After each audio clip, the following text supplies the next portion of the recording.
आज हम डिस्कस करेंगे more on biological importance of water. यानी वाटर या पानी जो है वो लिविंग ऑर्गेनिजम्स जैसे एनिमल्स, प्लांट्स, ह्यूमन बीइंग्स, इसके अलावा छोटे छोटे जो लिविंग ऑर्गेनिजम्स होते हैं उनके लिए पानी या वाटर जो है वो कितना इम्पॉर्टेंट है, कितना अहम है, इसके बारे में हम अपनी आज की वीडियो में डिस्कस करेंगे। तो बायोलॉजिकल का मतलब होता है रिलेटेड टू लिविंग ऑर्गेनिजम्स। तो इससे पिछली वीडियो में हमने वाटर की कुछ इम्पोर्टेंस देखी थी, यानी कि किस तरह से जो वाटर है वो लिविंग ऑर्गेनिजम्स के लिए ज़रूरी है। इसके अलावा हमने ये देखा था कि वाटर के अंदर कुछ ख़ास जो हैं वो प्रॉपर्टीज़ यानी खसूसियात पाई जाती हैं जो बाकी के सॉल्वेंट से मुख्तलिफ होती हैं, जिसकी वजह से जो है वो वाटर बायोलॉजिकली बहुत इम्पॉर्टेंट होता है, यानी लिविंग ऑर्गेनिजम्स के लिए बहुत इम्पॉर्टेंट होता है। तो आज की वीडियो में हम कुछ और प्रॉपर्टीज़ देखेंगे वाटर की, जिसकी वजह से वाटर जो है वो लिविंग ऑर्गेनिजम्स के लिए बहुत इम्पॉर्टेंट है या ख़ास है। तो वाटर की एक प्रॉपर्टी होती है जिसको कहा जाता है हीट ऑफ वेपोराइजेशन। तो वाटर की जो हीट ऑफ वेपोराइजेशन होती है वो बहुत हाई होती है। अब हीट ऑफ वेपोराइजेशन क्या है? हीट ऑफ वेपोराइजेशन कहते हैं अमाउंट ऑफ एनर्जी जो कि क्या करती है, यानी वो एनर्जी जो 1 ग्राम लिक्विड को कन्वर्ट कर देती है यानी तब्दील कर देती है गैस में। तो 1 ग्राम लिक्विड को, जैसे कि हम यहाँ पे वाटर की बात कर रहे हैं, तो यहाँ पे अगर हम अपने सामने इस तस्वीर में देखें तो इस तस्वीर में इस केटल के अंदर यानी इस चैनक के अंदर पानी मौजूद है। पानी को अगर हमने लिक्विड फॉर्म से, यानी ये लिक्विड फॉर्म में है वाटर, तो उसको अगर हमने लिक्विड फॉर्म से गैस में बनाना है या तब्दील करना है तो उसके लिए हमें क्या चाहिए? एनर्जी। और वो एनर्जी कहाँ से आती है? वो एनर्जी आती है हीट से, यानी जब इस पानी को हम गर्म करेंगे तो वो जो पानी है वो एक ख़ास टेम्परेचर या दर्जा हरारत पे पहुँच के क्या करेगा कि जो पानी है उसको तब्दील कर देगा गैस में। तो 1 ग्राम लिक्विड को गैस में तब्दील करने के लिए जितनी एनर्जी रिक्वायर्ड होती है उसको कहा जाता है हीट ऑफ वेपोराइजेशन। तो वाटर की जो हीट ऑफ वेपोराइजेशन होती है वो होती है 540 कैलोरीज पर ग्राम एट 100 डिग्री सेंटीग्रेड। यानी जब जो है वो हम यहाँ से हीट देते रहेंगे और टेम्परेचर जो है वो 100 डिग्री सेल्सियस या 100 डिग्री सेंटीग्रेड तक पहुँचेगा 1 ग्राम लिक्विड का, यानी 1 ग्राम पानी का, तो उसके लिए हमें 540 कैलोरीज एनर्जी की ज़रूरत होगी। तो वाटर के अगर हीट ऑफ वेपोराइजेशन की बात की जाए, यानी वाटर को लिक्विड से गैस में तब्दील करने के लिए जो एनर्जी होती है वो हाई होती है। तो हाई हीट ऑफ वेपोराइजेशन की वजह से वाटर यानी पानी को कहा जाता है इफ़ेक्टिव कूलेंट। यानी अगर हम अपनी बात करें तो हम जब स्वेट प्रोड्यूस करते हैं, यानी जब हमें पसीना आता है, तो क्या होता है कि जो हमारी बॉडी के अंदर एक्स्ट्रा हीट होती है वो स्वेट या पसीने की मदद से वो हीट जो है वो इन्वायरमेंट में शामिल हो जाती है, यानी हमें जो है वो कूलिंग या ठंडक का एहसास होता है। इसके अलावा अगर हम अपने इन्वायरमेंट यानी माहौल की बात करें तो वाटर की जो हीट ऑफ वेपोराइजेशन होती है वो मदद देती है टेम्परेचर को स्टेबल करने में, यानी टेम्परेचर जो है वो उसमें बहुत ज़्यादा उतार चढ़ाव या ज़्यादा या कम वो बहुत जल्दी नहीं होता। जैसे यहाँ पे अगर आप अपने सामने एक तस्वीर देखें तो यहाँ पे हमें पानी नज़र आ रहा है, जैसे समंदर है। तो जब सूरज की रोशनी इस पानी पे पड़ती है तो वाटर के जो मॉलिक्यूल्स हैं वो हीट को एब्जॉर्ब करते हैं यानी जज्ब करते हैं। तो जब पानी के मॉलिक्यूल्स में एनर्जी आ जाती है, हीट आ जाती है, यानी जो हीट ऑफ वेपोराइजेशन वाला पॉइंट होता है, उसके बाद क्या होता है कि जो सरफेस पे यानी जो सबसे ऊपर की जो लेयर होती है उसके जो वाटर मॉलिक्यूल्स हैं वो क्या करते हैं? एवापोरेट कर जाते हैं, यानी आबी बुखारात या वेपर्स बन जाते हैं। तो जब पानी भाप बन के वेपर बन के ऊपर की तरफ जाता है तो उसके बाद उस जगह पे यानी वो जो एनवायरनमेंट है वहाँ पे बारिश होने के चांस ज़्यादा होते हैं। तो इस तरह से जो जब बहुत गर्मी होती है तो तब जो है वो उस एनवायरनमेंट का टेम्परेचर स्टेबल रहता है यानी बरकरार रहता है। और ये किसकी वजह से होता है? ये वाटर की जो हीट ऑफ वेपोराइजेशन है उसकी वजह से। तो इस तरह से हीट ऑफ वेपोराइजेशन जो कि वाटर की एक प्रॉपर्टी है, ये भी इम्पॉर्टेंट होती है लिविंग ऑर्गेनिजम्स के लिए। तो एक और प्रॉपर्टी की अगर बात की जाए तो वो है कोहीजन एंड एडहीजन। तो कोहीजन किसे कहा जाता है? कोहीजन कहते हैं एक जैसे मॉलिक्यूल्स के दरमियान अट्रैक्शन। जैसे कि अगर हम वाटर मॉलिक्यूल की बात करें तो वाटर के मॉलिक्यूल्स की आपस में अट्रैक्शन, यानी वाटर मॉलिक्यूल जब वाटर मॉलिक्यूल को अट्रैक्ट करता है तो इस तरह की अट्रैक्शन को कोहीजन कहा जाता है। तो कोहीजन क्या है? Attraction between same molecules. और अगर हम बात करें एडहीजन की, तो एडहीजन में क्या होता है? दो डिफरेंट तरह के मॉलिक्यूल्स के दरमियान अट्रैक्शन होती है। जैसे कि अगर हम वाटर की बात करें तो वाटर जब दूसरे सब्सटेंसेस या दूसरी चीज़ों के साथ या दूसरी चीज़ों की तरफ अट्रैक्ट होता है या उस तरफ जाता है तो इसको कहते हैं एडहीजन। जैसे यहाँ पे हम एग्जाम्पल देखते हैं वाटर की कोहीजन और एडहीजन की। तो यहाँ पे हमें एक प्लांट नज़र आ रहा है। तो प्लांट ज़मीन को से वाटर को एब्जॉर्ब करता है, यानी जज्ब करता है। और किसकी मदद से करता है? रूट्स की मदद से, यानी जड़ों की मदद से। तो जब पानी प्लांट बॉडी में दाखिल हो जाता है तो उसके बाद इस पानी ने टॉप तक यानी ऊपर तक जाना होता है। तो ये ऊपर तक जाने के लिए यानी वाटर की मूवमेंट के लिए क्या चीज़ ज़रूरी होती है? वाटर की कोहीजन एंड एडहीजन। या हम यूं कहें कि वाटर में जो कोहेसिव और एडहेसिव प्रॉपर्टी होती है, इसकी वजह से वाटर जो है वो टॉप ऑफ ट्रीज यानी दरख्तों में ऊपर तक, टॉप तक या चोटी तक पहुंचता है। जैसे यहाँ पे अगर हम देखें तो अगर प्लांट का ये हिस्सा, छोटा सा हिस्सा, इसको बड़ा करके देखें तो इसमें हमें वाटर कंडक्टिंग सेल्स नजर आ रहे हैं, यानी वो सेल्स जो पानी को ऊपर की तरफ लेके जा रहे हैं।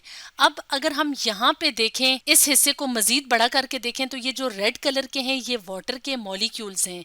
तो ये आपस में अट्रैक्ट हो रहे हैं या जुड़े हुए हैं कोहीजन की वजह से।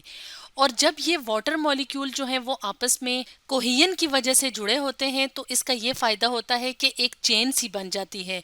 वाटर मॉलिक्यूल जो है वह मुसलसल फिर ऊपर की तरफ एक चेन की फॉर्म में ऊपर की तरफ अट्रैक्ट होते हैं। और अगर हम एडहीजन की बात करें तो ये जो रेड कलर के हैं ये वाटर मॉलिक्यूल हैं। और ये जो वाटर कंडक्टिंग सेल्स हैं, इनकी जो ये वॉल है, दीवार है, इसके दरमियान यानी पानी और इस वॉल के दरमियान भी अट्रैक्शन है। तो क्योंकि ये अट्रैक्शन दो मुख्तलिफ चीज़ों के दरमियान हो रही है तो ये एडहीजन है। तो वाटर की इस कोहीजन और एडहीजन की वजह से वाटर टॉप तक मूव करता है प्लांट्स के अंदर। एक और प्रॉपर्टी की बात करें तो वो क्या है? वो है आयोनाइजेशन की प्रॉपर्टी। आयोनाइजेशन किसे कहा जाता है?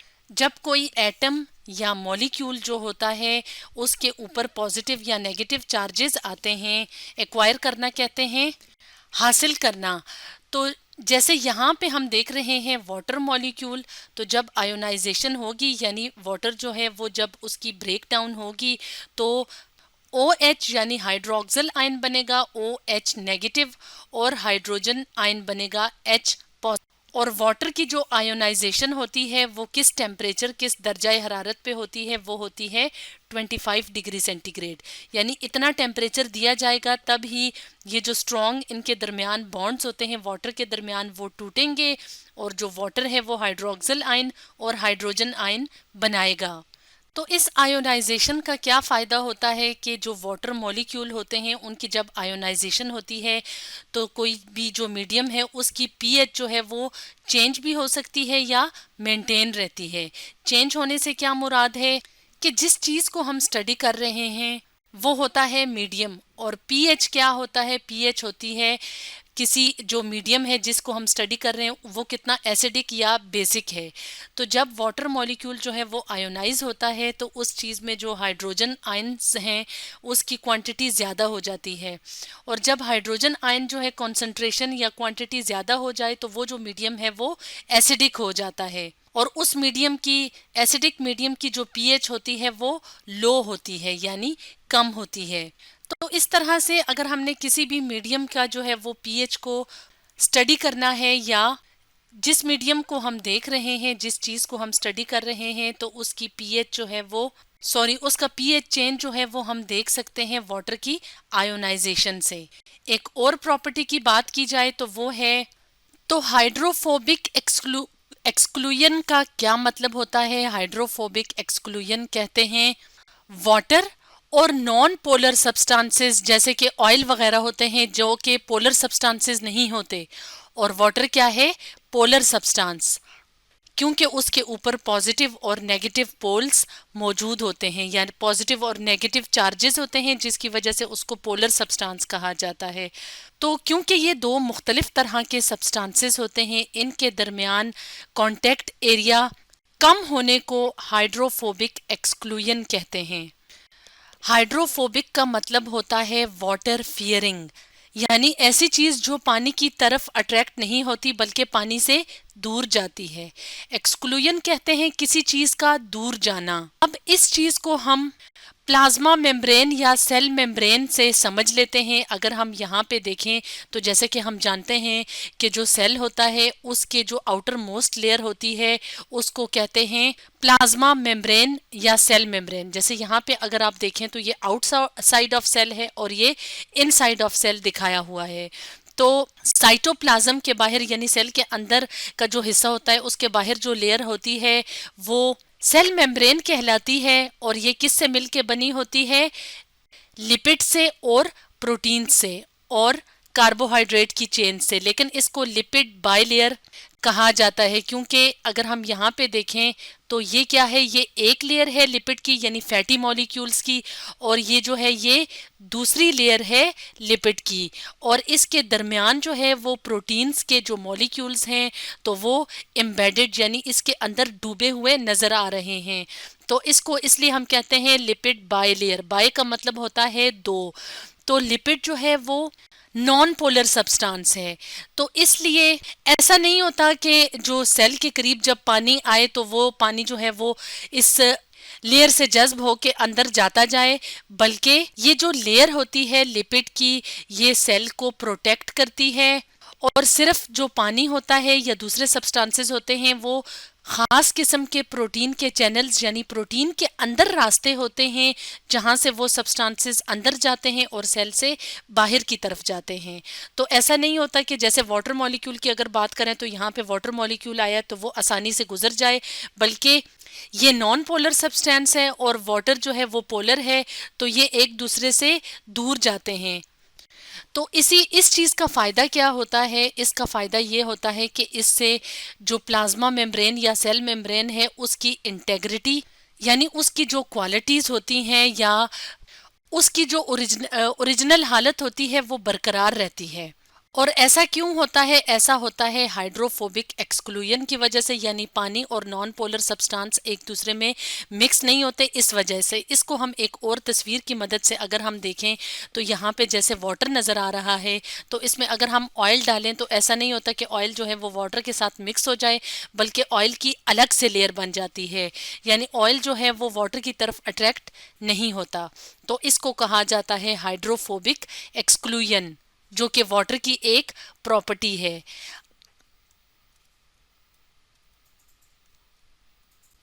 अब हम एक और प्रॉपर्टी की बात करेंगे, वो क्या है? वो है लो डेंसिटी ऑफ आइस। तो डेंसिटी कहते हैं कोई चीज जो है उसमें कितनी क्वांटिटी में कोई सब्सटेंस या मटेरियल मौजूद है।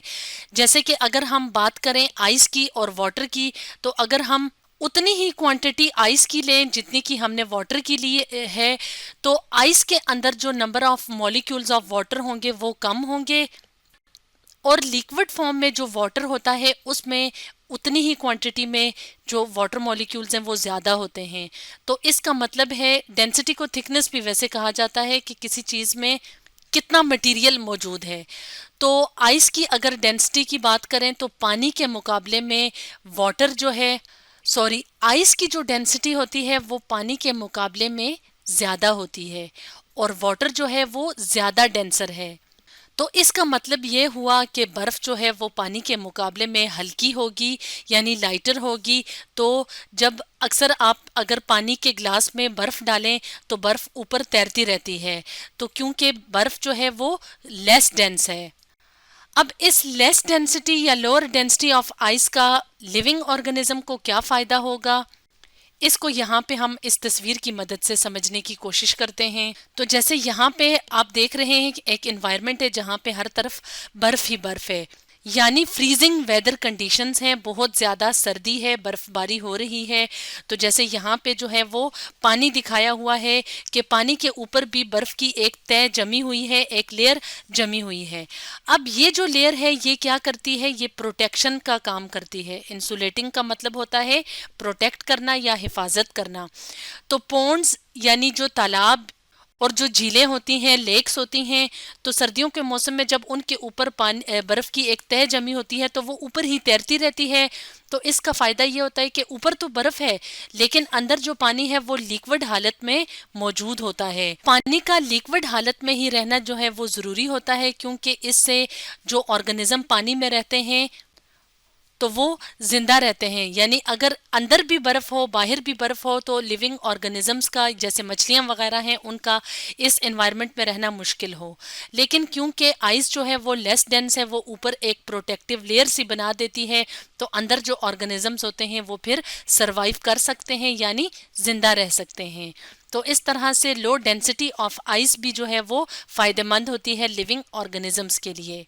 तो इस तरह से ये तो कुछ प्रॉपर्टीज थी वाटर की जिसकी वजह से वाटर जो है वो लिविंग ऑर्गेनिज्म के लिए बहुत ज़रूरी होता है। तो स्टूडेंट्स, आज हमने डिस्कस किया more on biological importance of water के बारे में।